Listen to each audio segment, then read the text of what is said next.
Hey everyone, welcome back to the Python beginner series. இன்றைக்கி பைத்தானில் ரொம்ப இம்பார்ட்டண்டான ஒரு கான்செப்ட் தான் பார்க்க போகிறோம். Python syntax. சின்டாக்ஸ்னால் என்ன? சின்டாக்ஸ்னால் ஒரு ப்ரோக்ராமிங் லாங்குவேஜோட கிராமர் ரூல்ஸ்னு சொல்லலாம். இங்கிலீஷ்க்கு எப்படி ஒரு கிராமர் ரூல்ஸ் இருக்கிற மாதிரி ஒவ்வொரு ப்ரோக்ராமிங் லாங்குவேஜுக்கும் கோட் எழுத ஓன் ரூல்ஸ் இருக்கும். அந்த ரூல்ஸ் ஃபாலோ பண்ணலன்னா நம்ம ப்ரோக்ராம் கரெக்டாக ரன் ஆகாது. இப்போ நம்ம ஒரு ரியல் வேர்ல்டு எக்ஸாம்பிள் எடுக்கலாம். இமேஜின் நான் ஒரு சென்டென்ஸ் சொல்கிறேன், ஐ எம் லேர்னிங் பைத்தான். இந்த சென்டென்ஸ் கிராமட்டிக்கலி கரெக்ட். இப்போது இதே இப்படி சொன்னால் லேர்னிங் ஆம் பைத்தான் ஐ அப்படின்னு சொல்கிறேன். வேர்ட்ஸ் எல்லாம் சேம் தான், ஆனால் ஆர்டர் மாறி போச்சு. அதனால சென்டென்ஸ்க்கு மீனிங்கே இல்லாமல் போச்சு. ப்ரோக்ராமிங் லாங்குவேஜே எக்ஸாக்ட்லி இப்படி தான் ஒர்க் ஆகும். உங்கள் லாஜிக் கரெக்டாக இருந்தாலும் சின்டாக்ஸ் கரெக்டாக இல்லைனா பைத்தானால் உங்கள் கூட புரிஞ்சிக்க முடியாமல் போயிடும். பைத்தான் இவ்வளோ பாப்புலராக இருக்கிறதுக்கு பிக்கெஸ்ட் ரீசன் என்னென்னா அதோட சின்டாக்ஸ் ரொம்ப சிம்பிள். ஒரு ஸ்மால் எக்ஸாம்பிள் பார்ப்போம். சப்போஸ் நம்ம ஸ்க்ரீனில் ஹலோ வேர்ட் பிரிண்ட் பண்ண போகிறோம்னு வச்சுக்கோங்களேன். பைத்தானில் பிரிண்ட் ஃபங்க்ஷனுக்குள்ளே ஒரு டபுள் கோட்ஸில் ஹலோ வேர்ல்டுன்னு டைப் பண்ணால் போதும், அவ்வளோதான். ஒரு லைனில் ரொம்ப சிம்பிளாக முடிஞ்சிடுச்சு. ஆனால் ஜாவா, C++ மாதிரியான லாங்குவேஜில் அதே அவுட்புட் பிரிண்ட் பண்ண இன்னும் நிறையா லைன்ஸ் ரைட் பண்ண வேண்டியிருக்கும். அதனால தான் பிகினர்ஸ்க்கு பைத்தான் ரொம்பவே ரெக்கமெண்ட் பண்ணுவாங்க. இப்போ பைத்தான் சின்டாக்ஸில் இம்பார்ட்டண்டான ஒரு கான்செப்ட் பார்ப்போம், இன்டென்டேஷன். நிறைய ப்ரோக்ராமிங் லாங்குவேஜில் கோட் பிளாக் டிஃபைன் பண்ண கர்லி பிரேசஸ் யூஸ் பண்ணுவாங்க. ஆனால் பைத்தான் அப்படி இல்லை. பைத்தான் அதுக்கு பதிலாக ஸ்பேஸ் யூஸ் பண்ணும். எக்ஸாம்பிள் பார்ப்போம். இப்போ நான் ஒரு ஏஜ்னு ஒரு வேரியபிள் க்ரியேட் பண்ணுறேன். அதில் வந்துட்டு 20 ஸ்டோர் பண்ணுறேன், ஓகேவா? இப்போ இந்த ஏஜுக்கு இப்போ நான் ஒரு இஃப் கண்டிஷன் க்ரியேட் பண்ணுறேன். If age greater or equal to 18 அப்படின்னு போட்டுட்டு ஒரு என்ட்ரு அடிக்கிறேன்.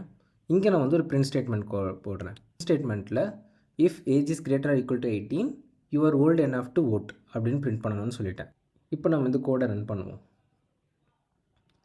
பார்த்திங்கன்னா தெரியும், நம்ம ஏஜ் வந்து 18க்கு மேலே இருக்கிறதுனால இந்த பிரிண்ட் ஸ்டேட்மெண்ட் ரன் ஆகிருக்கு. அதே மாதிரி இங்கே ஒரு விஷயம் நோட்டீஸ் பண்ணிங்கன்னா தெரியும், பிரிண்ட் ஸ்டேட்மெண்ட் கொஞ்சம் ரைட் சைடுக்கு ஷிஃப்ட் ஆகியிருக்கு. இதுதான் இன்டென்டேஷன்னு சொல்கிறோம். இந்த பிரிண்ட் ஸ்டேட்மெண்ட் இஃப் பிளாக்குள்ளே இருக்குன்னு பைத்தானுக்கு இந்த ஸ்பேஸ் தான் சொல்லும், அதாவது இந்த ஸ்பேஸ்.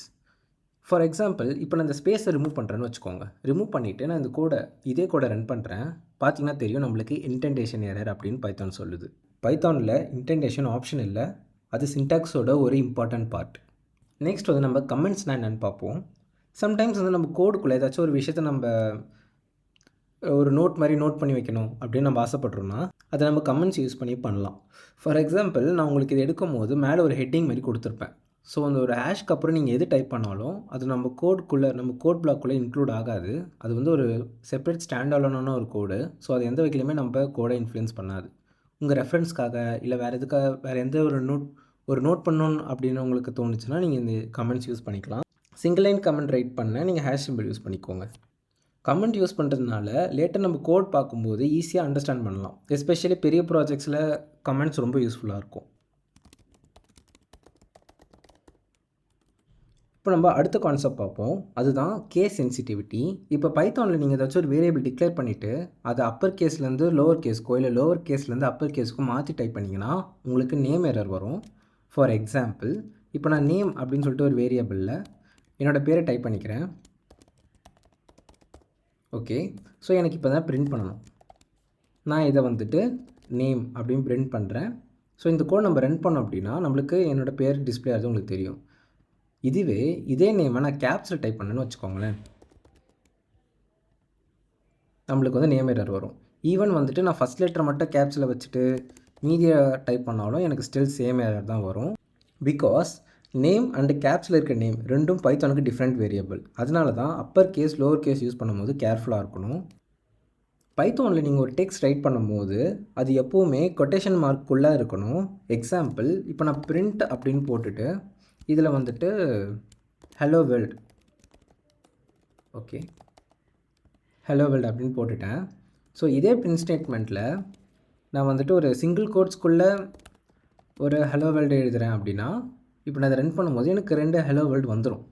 பட் இதே பிரிண்ட்டுக்குள்ளே நான் வந்துட்டு எந்த ஒரு கொட்டேஷனும் இல்லாமல் ஜஸ்ட் ஹலோ வேர்ல்டு அப்படின்னு போட்டு டைப் பண்ணி ரன் பண்ணேன் அப்படின்னா எனக்கு எரர் அடிக்கும். இப்படி நீங்கள் கோட்ஸ் இல்லாமல் ஒரு பிரிண்ட் ஸ்டேட்மெண்ட்டுக்குள்ளே இப்படி ஒரு டெக்ஸ்ட்டை போட்டிங்கன்னா பைத்தன் அதை எப்படி எடுத்துக்கும் பார்த்தீங்கன்னா ஒரு வேரியபிளாக கன்சிடர் பண்ணிவிடும். அதனால தான் எரர் வரும். ஸோ அதனால் டெக்ஸ்ட் யூஸ் பண்ணுறவங்க, அதனால் நீங்கள் பைத்தானில் எங்கே டெக்ஸ்ட் யூஸ் பண்ணாலும் அது நீங்கள் கொட்டேஷன் மார்க்கோட தான் யூஸ் பண்ணணும். Either double quotes or single quotes. So இன்றைக்கி இந்த வீடியோவில் நம்ம என்னெல்லாம் கற்றுக்கிட்டோம்னு பார்த்தீங்கன்னா, சின்டாக்ஸ்னால் என்ன, பைத்தான் சின்டாக்ஸ் ஏன் ஈஸியாக இருக்குது, இன்டென்டேஷன்னா என்ன, கமெண்ட்ஸ் எப்படி யூஸ் பண்ணுறது, பைத்தான் கேஸ் சென்சிட்டிவாக இல்லையா, அப்புறம் டெக்ஸ்ட் ரைட் பண்ணும்போது கோட்ஸ் யூஸ் பண்ண வேண்டியது ஏன் அப்படின்னு சொல்லிட்டு நம்ம ஃபுல்லாக பார்த்துருப்போம். இந்த பேசிக் சின்டாக்ஸ் ரூல்ஸை ஃபாலோ பண்ணினா பைத்தான் கோட் எழுதுறது ரொம்ப ஈஸியாகிடும். நெக்ஸ்ட் வீடியோவில் பைத்தானில் வேரியபிள்ஸ்னால் என்னன்னு பற்றி டீட்டெயில்டாக பார்ப்போம். இன்கேஸ் நான் வீடியோ அப்லோட் பண்ணியிருந்தேன் அப்படின்னா உங்களுக்கு இங்கே ஷோ ஆகும். அப்படி இல்லைன்னா வெயிட் பண்ணுங்கள், சீக்கிரமாகவே அப்லோட் பண்ணிடுறேன்.